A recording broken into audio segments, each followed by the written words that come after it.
नमस्कार दोस्तों, मैं reiki grand master Sharad Pawar आप सभी का स्वागत करता हूं। और आज हम हमारे 7 प्रमुख चक्रों के विषय में जानकारी प्राप्त करेंगे। तो हमारा पहला चक्र है मूलाधार चक्र। लाल रोशनी लिए हुए मूलाधार चक्र पृथ्वी तत्व इसमें मौजूद होता है। गुदा और लिंग के बीच 4 पंखुड़ियों वाला यह आधार चक्र है। 99.9% लोगों की चेतना इसी चक्र पर अटकी रहती है और वे इसी चक्र में रहकर मर जाते हैं। जिनके जीवन में भोग, संभोग और निद्रा की प्रधानता है, उनकी ऊर्जा इसी चक्र के आसपास एकत्रित रहती है। इसका मंत्र है लम। चक्र जगाने की विधि इस तरह है। मनुष्य तब तक पशुवत है जब तक कि वह इस चक्र में जी रहा है। इसीलिए भोग, निद्रा और संभोग पर संयम रखते हुए इस चक्र पर लगातार ध्यान लगाने से यह चक्र जागृत होने लगता है। इसको जागृत करने का दूसरा नियम है यम और नियम का पालन करते हुए साक्षी भाव में रहना। इसका प्रभाव, इस चक्र के जागृत होने पर व्यक्ति के भीतर वीरता, निर्भीकता और आनंद का भाव जागृत होता है। सिद्धियां प्राप्त करने के लिए वीरता, निर्भीकता और जागरूकता होना जरूरी है। हमारा दूसरा चक्र है स्वाधिष्ठान चक्र। इसका जो कलर है नारंगी या केसरी है और इसमें जल तत्व की प्रधानता होती है। यह वह चक्र है जो लिंग मूल से 4 अंगुल ऊपर स्थित है, जिसकी 6 पंखुड़ियां है। अगर आपकी ऊर्जा इस चक्र पर ही एकत्रित है तो आपके जीवन में आमोद, प्रमोद, मनोरंजन, घूमना फिरना और मौज मस्ती करने की प्रधानता रहती है। यह सब करते हुए ही आपका जीवन कब व्यतीत हो जाएगा आपको पता भी नहीं चलेगा और हाथ फिर भी खाली रह जाएंगे। इसका मंत्र है वम। इस चक्र को कैसे जागृत करें? जीवन में मनोरंजन जरूरी है, लेकिन मनोरंजन की आदत नहीं। मनोरंजन भी व्यक्ति की चेतना को बेहोशी में धकेलता है। फिल्म सच्ची नहीं होती, लेकिन उससे जुड़कर आप जो अनुभव करते हैं वह आपके बेहोश जीवन जीने का प्रमाण है। नाटक और मनोरंजन सच नहीं होते हैं। इसका प्रभाव, इसके जागृत होने पर क्रूरता, गर्व, आलस्य, प्रमाद, अवज्ञा, अविश्वास आदि दुर्गुणों का नाश होता है। सिद्धियां प्राप्त करने के लिए जरूरी है कि उक्त सारे दुर्गुण समाप्त हो, तभी सिद्धियां आपका द्वार खटखटाएंगे। तीसरा चक्र है हमारा मणिपुर चक्र। इसका कलर पीला है और इसमें अग्नि तत्व मौजूद है। नाभि के मूल में स्थित रक्त वर्ण का यह चक्र शरीर के अंतर्गत मणिपुर नामक तीसरा चक्र है, जो 10 दल कमल पंखुड़ियों से युक्त है। जिस व्यक्ति की चेतना या ऊर्जा यहाँ एकत्रित है, उसे काम करने की धुन सी रहती है। ऐसे लोगों को कर्मयोगी कहते हैं।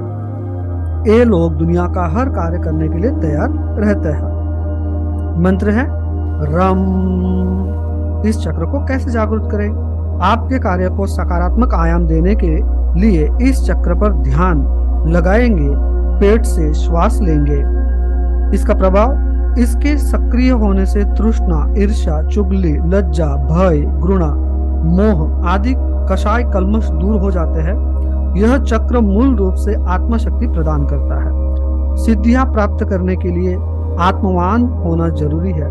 आत्मवान होने के लिए यह अनुभव करना जरूरी है कि आप शरीर नहीं हैं, परंतु आप एक आत्मा हैं। आत्मशक्ति, आत्मबल और आत्मसम्मान के साथ जीवन का कोई भी लक्ष्य दुर्लभ बिल्कुल नहीं है। चौथा चक्र है अनाहत चक्र।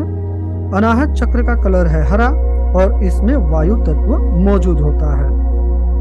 हृदय स्थल में स्थित स्वर्णिम वर्ण का 12 दल कमल की पंखुड़ियों से युक्त 12 स्वर्णाक्षरों से सुशोभित चक्र ही अनाहत चक्र है। अगर आपकी ऊर्जा अनाहत में सक्रिय है तो आप एक सृजनशील व्यक्ति होंगे। हर क्षण आप कुछ न कुछ नया रचने की सोचते हैं। आप चित्रकार, कवि, कहानीकार, इंजीनियर आदि हो सकते हैं। इसका मंत्र है यम।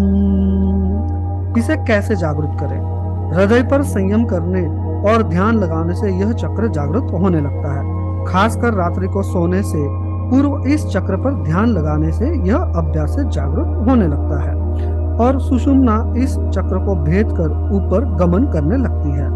इसका प्रभाव, इसके सक्रिय होने पर लिप्सा, कपट, हिंसा, कुतर्क, चिंता, मोह, दंभ, अविवेक और अहंकार समाप्त हो जाते हैं। इस चक्र के जागृत होने से व्यक्ति के भीतर प्रेम और संवेदना का जागरण होता है। इसके जागृत होने पर व्यक्ति के समय ज्ञान स्वतः ही प्रकट होने लगता है।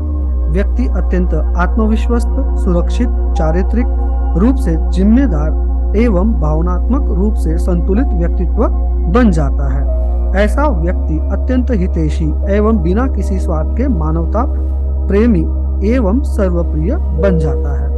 हमारा 5वां चक्र है विशुद्धि चक्र। विशुद्धि चक्र आसमानी कलर का होता है और इसमें आकाश तत्व मौजूद होता है। कंठ में सरस्वती का स्थान है जहाँ विशुद्ध चक्र है और जो 16 पंखुड़ियों वाला है। सामान्य तौर पर यदि आपकी ऊर्जा इस चक्र के आसपास एकत्रित है तो आप अति शक्तिशाली होंगे। इसका मंत्र है हम। इस चक्र को कैसे जागृत करें?